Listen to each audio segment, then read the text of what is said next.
वो video editor कहाँ गए, वो यूट्यूबर कहाँ गए? आज हमारे हक के लिए हमारा साथ नहीं देंगे क्या? वो जंतर मंतर पे नहीं आएंगे क्या? कहाँ गए आप लोग? आओ, हमें हमारा हक दिलाओ।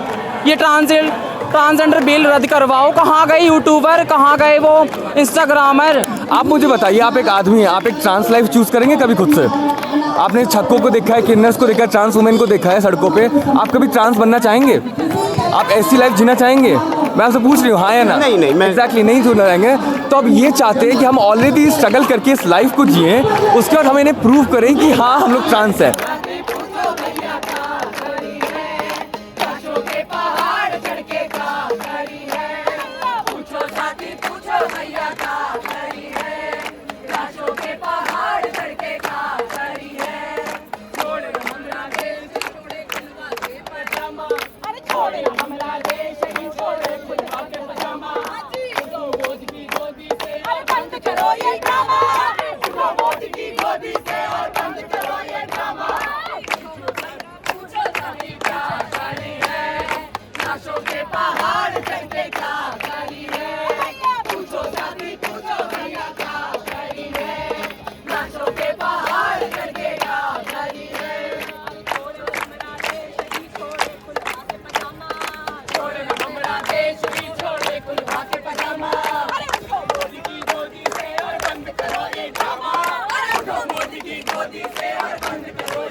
दोस्तों, आज मैं अपनी टीम नवचेतना की तरफ से हम आए हैं जंतर मंतर, और यहाँ एक प्रोटेस्ट हो रहा है ट्रांसजेंडर प्रोटेक्शन एक्ट 2026 के बारे में। परिदीप, आप ये बिल के जो अब तो एक्ट बन गया, इस एक्ट के अगेंस्ट हैं, आपको सबसे बड़ी कमी क्या लग रही है? सबसे पहले सो इस एक्ट में लिखा है ये गवर्नमेंट एक मेडिकल बोर्ड बनाएगा जो बताएगा कि आप ट्रांस हैं, मर्द हैं या औरत हैं, और वो बोर्ड बेसिकली आपको नंगा करके बताएगा कि आप एक मर्द हैं, औरत हैं या ट्रांस हैं। आप मुझे बताइए, आप एक आदमी हैं, आप एक ट्रांस लाइफ चूज करेंगे कभी खुद से? आपने छक्कों को देखा है, किन्नर्स को देखा है, ट्रांस वुमेन को देखा है सड़कों पे। आप कभी ट्रांस बनना चाहेंगे? आप ऐसी लाइफ जीना चाहेंगे? मैं आपसे पूछ रही हूँ, हाँ या ना? नहीं, मैं एग्जैक्टली नहीं जीना चाहेंगे। तो अब ये चाहते हैं कि हम ऑलरेडी स्ट्रगल करके इस लाइफ को जिए, उसके बाद हम इन्हें प्रूव करें कि हाँ हम लोग ट्रांस है। अभी बोलते हैं आपको सर्जरीज करानी पड़ेंगी, आपको मेडिसिन लेनी पड़ेंगी। आपको पता है इंडिया में एक ट्रांस वुमेन की सर्जरी को कितना पैसा लगता है? 10 से 20 लाख। जो ट्रांस वुमेन अपना घर नहीं चला पा रही है, वो 10 से 20 लाख रुपए इकट्ठा करेगी, अपनी सर्जरी कराएगी, उसके बाद मेडिकल बोर्ड पे जाएगी और मेडिकल बोर्ड उन्हें बताएगा अच्छा अब आप ट्रांस शायद लगती हैं तो शायद हम आपको ट्रांस लगने दें। तो ये सबसे बड़ा फ्लॉ है, और एक कमेटी अभी बनी नहीं है, कोई मेडिकल बोर्ड बना ही नहीं है। किसी ट्रांस वुमेन से, ट्रांस वुमेन काउंसिल है, उनकी हेड है, उनसे कोई सजेशन नहीं लिया कि ट्रांस बिल लाने से पहले किसी से कोई सजेशन। 2 दिन में आया बिल, 2 दिन में पास हो गया, जबकि दोनों राज्यसभा और लोकसभा में अपोजिशन इसके खिलाफ थी, पर मेजॉरिटी तो वोट्स होते हैं, तो वोट्स चुने गए पर आवाजें सबकी दब गई। तो ये बिल इतनी जल्दी क्या थी लाने की? ऐसा क्या छुपा रहे थे आप जो आपको इस बिल के लाके इतना सब कुछ करना पड़ा?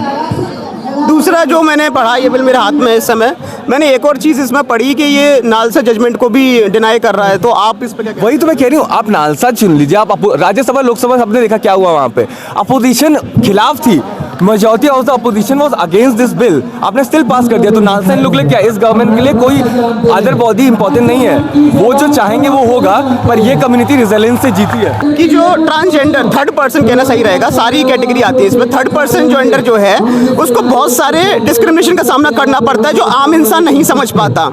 तो मैं चाहता हूँ कि आप कुछ ऐसे डिस्क्रिमिनेशन बताइए जिससे पता चले कि हम उसको फेस कर रहे हैं जो नॉर्मल इंसान फेस भी नहीं करता। अब मैं आपको पहले बताती हूँ, ट्रांसजेंडर और ट्रांस वुमेन दो अलग चीज़ है। Trans women is a women, वो थर्ड जेंडर नहीं है। Third gender are intersex people, और people who choose to go on third gender doesn't feel like a man and a women. तो transgender women and transgender person is totally two different things. इन लोगों को ये नहीं पता है। उसके बाद मेरी उम्र है 24 साल, मैं आती हूँ आर्मी, मेरे पापा आर्मी में है, मेरी हाउस वाइफ है, मेरी सारी फैमिली आर्मी में है। ये लोग, मैं प्रिविलेज बैकग्राउंड से हूँ, मुझे 9th क्लास में काम करना चालू करना पड़ा था क्योंकि मेरे स्कूल वाले मुझे एक्सेप्ट नहीं कर रहे थे। आप चाहते हो मैं मेल हो गया, इतनी अच्छी सोसाइटी में जहाँ मेल को इतनी प्रिविलेज मिलती है, मैं सोसाइटी में मेल छोड़ के एक फीमेल ट्रांसजेंडर बन रही हूँ, ट्रांस वुमन चूज़ कर रही हूँ बनना, और इतनी मुश्किल है जो मैंने 9th क्लास में काम करना चालू किया है, जबकि मैं एक अच्छी फैमिली से आती हूँ, पैसा था, मेरे पास बात करने का तरीका था, इसलिए मुझे काम मिल गया। तो जो लोग ऑलरेडी इतने वल्नरेबल हैं, आप उनको और दबाना चाहते हो, तो बेसिकली यही है कि कुछ काम तो दो पहले, उसके बाद अब हमारे लिए कुछ करना। आप प्लीज़ कुछ मत करिए हमारे लिए, हम कर रहे हैं अपने लिए सब कुछ। एक तो ये भी देखने को मिल रहा है कि जैसे सोसाइटी में एजुकेशनल इंस्टीट्यूट नहीं है, दूसरा अनएम्प्लॉयमेंट बहुत ज़्यादा है, तीसरा अभी जैसे नालसा जजमेंट के बाद कैटेगरी आ गई थी कि आप टिक कर सकते हो फॉर्म में 3rd पर्सन, पर उसके बाद भी हमने बस न्यूज़ में 2-3% का सुना जो गवर्नमेंट ऑफिशियल्स बन पाए हैं, उसके बाद कोई नहीं बन पा रहा। तो ये एक ऐसा लग रहा है कि जो दलित और ST एक्ट से भी पीछे हैं ट्रांसजेंडर्स, उनके लिए बहुत ज़्यादा आवाज़ उठाने की ज़रूरत है।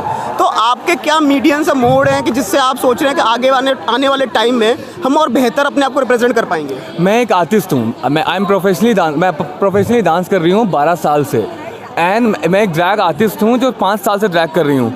तो हमारा मीडियम है मीडिया, हमारे पास अमेज़ॉन प्राइम पे एक शो है, हमारे पास नेटफ्लिक्स पे एक शो है, हम लोग सारे मीडिया चुन लेंगे। रानी कोहिनूर का नाम आपने सुना होगा, अब सबसे बड़ी ड्रैग क्वीन, उसने बड़े बड़े शो किए हैं। तो हमारे लोग हर जगह हैं, आप ये मत सोचना हम लोग इरेज हो जाएंगे, आप हमें पेपर पे इरेज कर दोगे, पर हम लोग हर जगह तुमको दिखेंगे, हम हर मीडिया में होंगे, हम हर एक मूवी में तुमको दिखेंगे। कोई ना कोई एक्टर एक 3rd जेंडर प्ले कर रहा होता है, क्यों? आप 3rd जेंडर नहीं ले सकते हैं एक्टिंग, इतने सारे 3rd जेंडर्स को, इतने सारे ट्रांस वुमेन्स, आप उनको नहीं ले सकते, तो आप हमें इस्तेमाल करेंगे, आप हमें इरेज नहीं होने देंगे। प्रॉब्लम ये है, हम आपको देखेंगे आपके मीडियाज़ में, आपके टीवीज़ में, आपकी मूवीज़ में ट्रांस वुमेन, पर हम आपको सड़कों पे भी देखेंगे। एक और माइथोलॉजिकली इवेंट बोला जाता है कि जो 3rd जेंडर हैं वो शिव और शक्ति के मिलन से बने हैं, और उनको ही सबसे ज़्यादा गालियाँ दी जाती है और उनको यूज़ किया जाता है गाली के तौर पर। इस पे सोसाइटी कब अपग्रेड होगी और उसके लिए क्या करना चाहिए? मैं बताती हूँ, राज्यसभा में जब ये बिल पास हो रहा था तो मेजॉरिटी जो अपोजिशन में थे सबने क्या क्या एग्जाम्पल दिए। ये अर्धनारीश्वर होते हैं, ये मोहिनी होते हैं, ये शिखंडी होते हैं, आपने हमें इतने नाम दे दिए। जिस देश में माताओं का, लड़कियों का इज्जत नहीं की जाती है, जहाँ माता माता कह के उनका रेप किया जाता है, आप सोचते हैं यहाँ लोग ट्रांस लोगों को भगवान के रूप में देख के उनकी कुछ हेल्प करेंगे। आप इतना भगवान देखते तो कभी आप बिंदु ऊपर नहीं करते। जब ट्रांस वुमन आपसे मांगने आती है ना, जब एक किन्नर आपसे मांगने आता है सड़कों पे, आप कभी 10 रुपये के लिए बिंदु ऊपर नहीं करते अगर आप भगवान को इतना मानते। तो रिलीजन तब तक ही काम आता है जब तक वो उनको बेनिफिट करता है। जैसे रिलीजन आगे चले जाता है उनके बेनिफिट से, सॉरी वो रिलीजन नहीं लिखा हुआ है, तब इन लोगों को मनुस्मृति याद आती है कि सॉरी मनुस्मृति में तो ये लिखा था। वैसे इन सबको गीता, भगवत गीता पढ़नी है, पर जैसे इन लोगों को कुछ गलत करना है इनको मनुस्मृति याद आती है, उसमें तो ये लिखा था। मिस आपका नाम? हेलो, मेरा नाम हॉर्लिक्स है, मैं दिल्ली से हूँ। मुझे ये कहना है, मोदी जी जो आपने बिल पास किया है, किससे पूछ के किया था? किससे पूछ के किया था मोदी जी आपने? क्या संसद भवन में हम नहीं आ सकते थे? हमारी एंट्री नहीं हो सकती थी? हमारी नहीं होती, हमारी गुरुएं बैठी हैं, हमारी दादियाँ बैठी हैं, उनकी तो एंट्री होती जो उस लेवल तक पहुँची पड़ी हैं। क्यों मोदी जी? हमारा ध्यान नहीं था। आप राम को लेके आए हो, हमको कौन लेके आएगा? अयोध्या में आपने राम मंदिर बनवाया, हमें भूल गए क्या? हमें सरयू नदी ने हमें अपने स्थान दिया था, वो स्थान भी हमारे लिए आज नहीं है। किससे पूछ के आपने बिल पास किया नरेंद्र मोदी जी?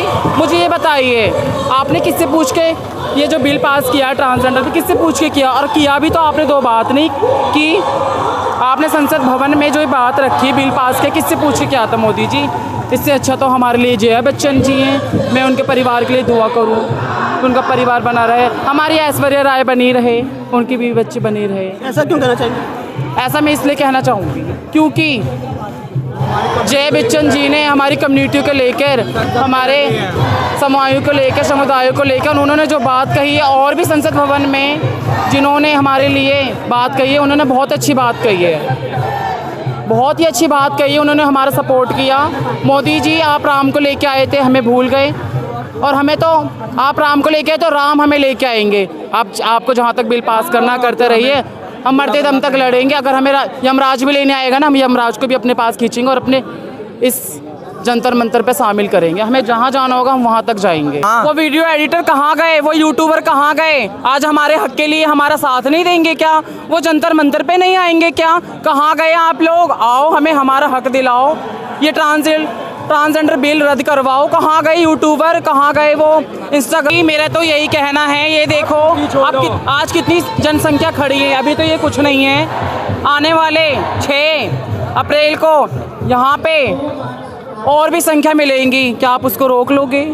रोक के दिखा देना मोदी जी प्लीज़। मेरे हाथ जोड़ के यही विनती है मोदी जी, प्लीज़ हम पे अत्याचार ना करें, अत्याचार ना करें। हमें तो समाज ने ठुकराया है और आप तो मत ठुकराओ मोदी जी।